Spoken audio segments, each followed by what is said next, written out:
Good afternoon, everyone. It's July 26th. We're back on the combine. Update. We took the fuel tank off of this one. Had very little rust, but we're still going to have it cleaned and lined. This fuel tank is not going to be used. It was heavily rusted, but we're still waiting on that. So we're working on our return auger.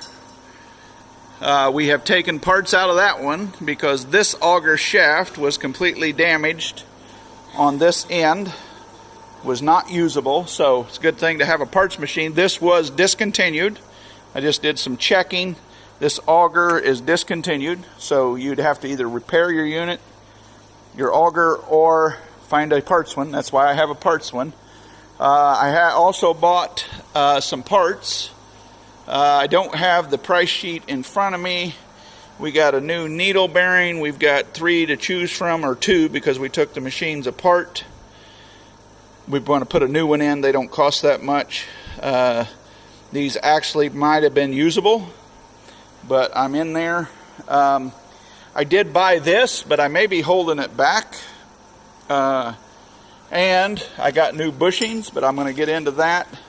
So things have really escalated. I don't think there's many. These should be the same on the 300, but these things are expensive now. 86 bucks a piece. Going to have to try to source those somewhere else. That is a bronze-backed bushing, or no, steel-backed bronze oil-impregnated bushing. So looking into that for future references, but I'm going to maybe hold those back. And then the real expensive part, this was pretty expensive, but I don't remember the price. I'll know when I get the sheet Monday. These things, these are the inner. One is called the inner, one is called the outer. Okay, so you got to have 6 bolts. We checked and compared them to 300s, which won't work, and 410s and 510s will not work. These are specific to the 540. In the Massey system, they are only in Kansas City. There are caves out in Kansas City. I don't remember if they're lime or salt caves. Anyway, they're really dry, and they store parts out there that don't move very much. And there's lots of people that do it, not only AGCO, but many other people. There's quite a complex around Kansas City. $521 if I want to replace that.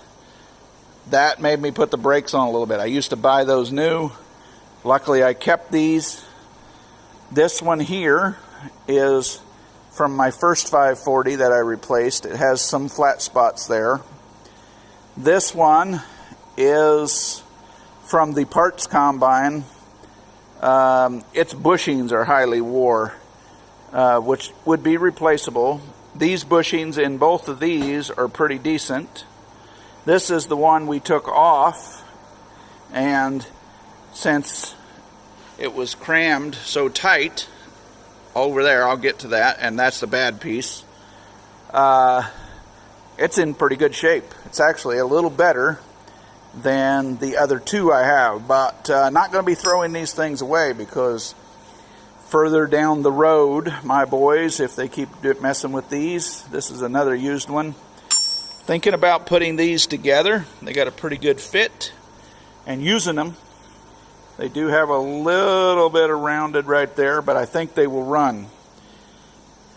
I'm going to keep these. There might have to be some machining in the future and to figure things out. Or honestly, they may have to be welded or crammed together and lose that safety feature if you're going to keep your machine running. So, that being said, we've been cleaning parts. We're going to look at the carnage here, if you will. This is the piece that was crammed so hard that it ate back into the bearing, ruined the, if you will, ruined the shaft, and farmer hacked bearings. The center's cut out with torches. Those were on there. More bearing, or more washers, I mean.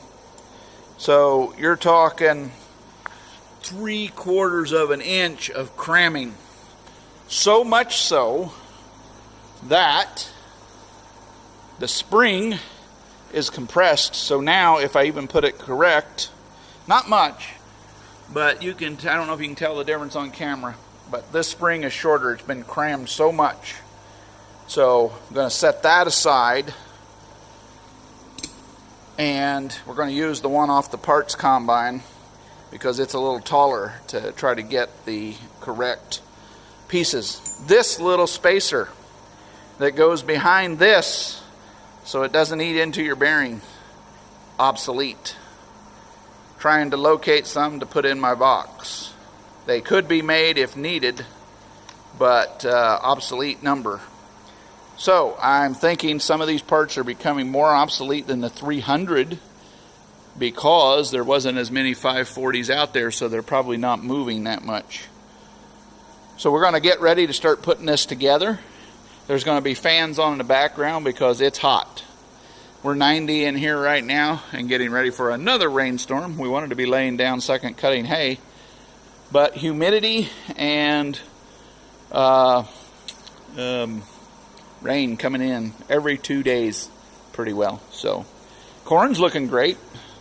So crops are looking good, but getting up second cutting hay is a challenge. We have all this cleaned up. Timothy did an excellent job.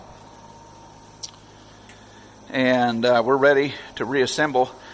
The reason we couldn't use the other one, this snap ring area right here is gone on the other shaft because it just ate into everything and just kept forcing it over. So you can't cram that stuff, guys. You got to put it together right. And then we have something that Timothy observed as he was taking these things apart. As I'm getting ready to show you this, this is where we're at. 21 is clutch half inner. Now you can see how this goes on, and so this would be the clutch half goes on the outer side of the pulley here. Okay. Then you have, those are the two bushings that are 86 piece. Then you have your spring that goes against it. And then you have your needle bearing and races there. And then it goes on. So this is on the outer of the pulley. So I'm going to show you what Timothy observed taking them apart. These are the two pulleys from parts machine, from the one that had the damage, the one that we want to use. So you can see here that it does not even appear that this was put on like this, or they changed it, because there is a hub for each side. Okay, so this could have been from the factory because there's no witness marks here, and this was the outside because the combine was washed. Okay, it was put on the inside, so you picked up and this is the dirty side that didn't get pressure washed, and there's the witness marks. You picked up more cramming force because you're like another 1/4 of an inch on your pulley. He is going to demonstrate where it should be on this side and where he found it on this side. So I hope that makes sense.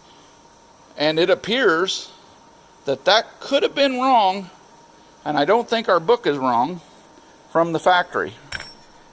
So that could have started the failure and made them scratch their head and kept cramming things. I don't know, just what we observed. So you can see, here is the parts machine one. This was the outside, it's cleaner, and here's the witness marks. And that one was on there. So, interesting observation. I'm really proud that he caught that, because it's something I wasn't even thinking about, and don't know if I would have caught it. Alright, so the part number is 831087M1 from Massey, and this bearing is a KRO, probably a Koyo, just like they used on some of the other ones in my past videos. Got the Cosmoline paper it came in, So we have to get that now on here. We have to get that brushed on there, and we'll get back to you when we get that done. Alright, so we have the flangettes and everything ready. You want these little keepers. They were on there when we removed it, because you're going to have to stick this down the hole and keep the one side of the flangette. This does not go on the outside of the combine. So you want your threads good and clean, and then put this together, and these keepers will slide down the bolts.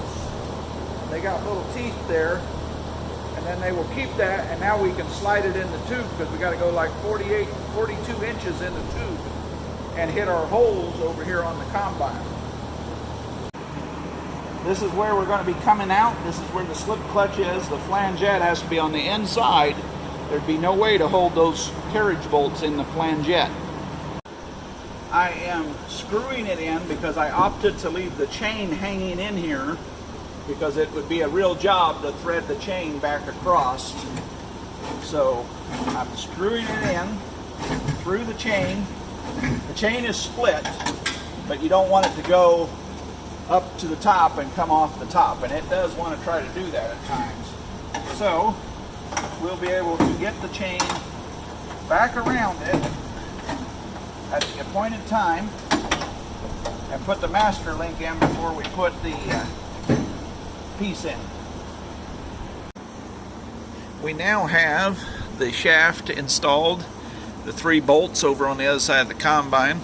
We checked our cotter keys and our chain as we put it back together. Now we still have to adjust the chain, and we'll go over that when we have everything ready, but now we have to put the plate on here, and then we can start putting our bearings. We did go ahead and put, this book says there's 2 snap rings, one on each side of this bearing that we're going to put here, but there is no drawing. The drawing only shows 1 snap ring, so keep that in mind. On the exploded view, doesn't show the 2nd snap ring, but then in the description of the snap ring says 2 needed. So at least that's the way my 540 parts and service manual is. So all of that is looking good, and now we'll put the plate in. Now here's the plate we have to put in. Someone had been in here before, because we have some brazing there.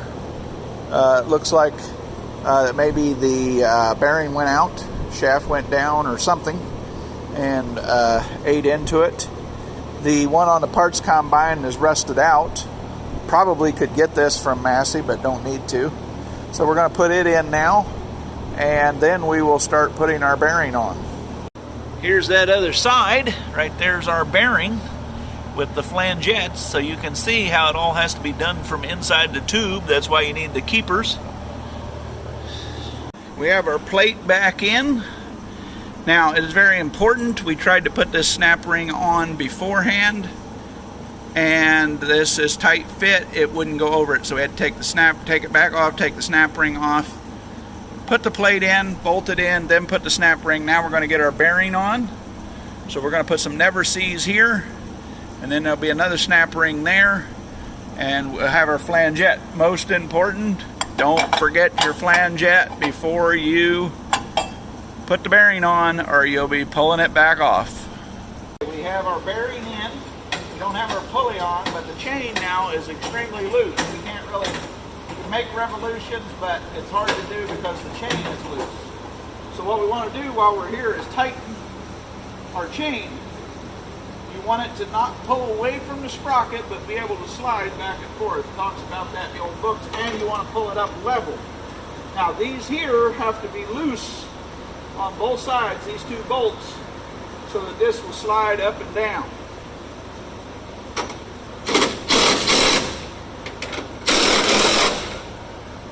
Okay, you want to keep it level.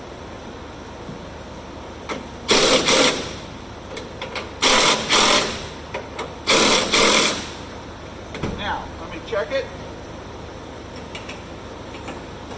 It's still pulling away from the sprockets.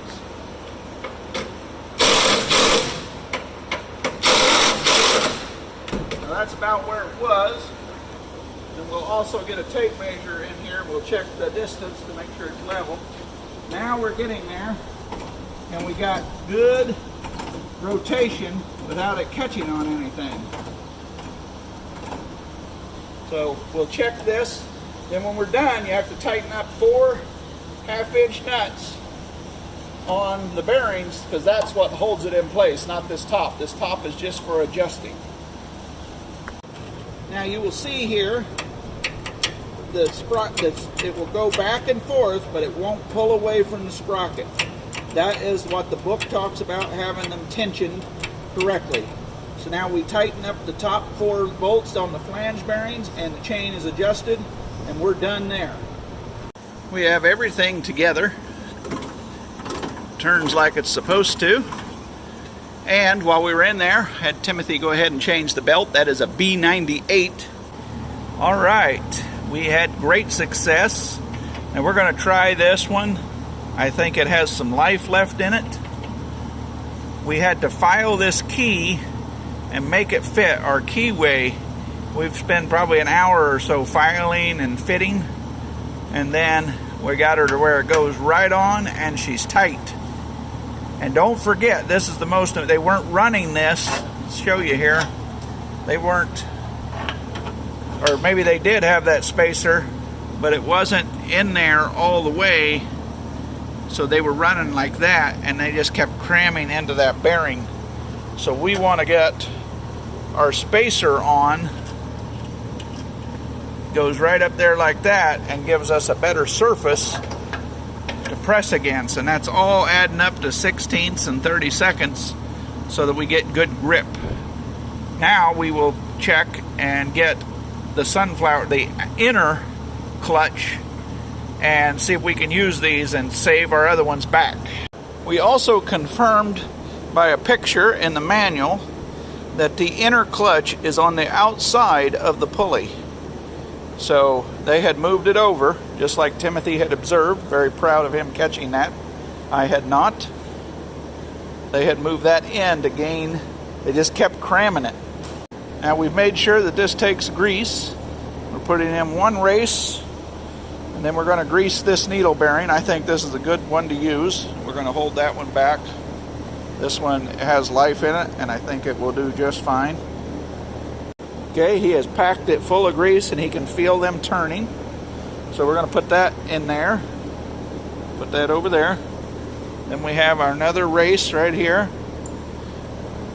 And then the original one was damaged from all that cramming. Its face would need dressed, and we've got this good one from the parts combine. So that will go through there. And now we will put our spring on. Alright, we have this put on correctly. We had to switch these around. I seen it in the picture that the heads are on the inside. I don't know if they would hit here, or if it wore over they would. So check when you're buying your combine, check out the clearance here. There's not a lot of clearance, and it should run true. And this, you could tell, was canted and had all kinds of problems. So we have our spring, inner clutch, our nut with a race thrust bearing, and race again to compress that. This goes all the way over till it bottoms out on the shaft, and then the 15/16 jam nut holds it in tight. So that is return auger replacement bearings, and got up to 100%. Buying a combine that's ready to go to the field, if you will. That's what everybody will tell you when you're going to look at one. So you got to know what you're looking at and be prepared to spend a little money. I should have checked my used parts. I'm trying to do this all with good used parts. Got away with the clutch. I had the parts. I didn't go check them. I got in a hurry, but I learned a lot that that's getting hard to come by. And I'm going to stockpile that into my 540 box, so I know what I have, and I'm teaching my son where that stuff is at, and then they will be able to carry on along down the road. And so we are going to, while we're here, not tonight, we're going to take that off and inspect it, because we're here and we're waiting on the fuel tank. we're going to also change that belt while we're here. I think I'm going to run that straw walker belt. It looks good, and we're going to keep moving along on this. So this is going to conclude the return auger, clutch assembly, and return elevator to the rethrash. We're good on the left side, we're good on the right side, or vice versa, and we are moving right along because we're going to shell some corn with this. Like, share, and subscribe, and we really appreciate the comments. And if you have any thoughts, let us know. We're open-minded, and I'll take your criticism if you think I deserve it. Like, share, and subscribe, and come back for more. Thanks for watching.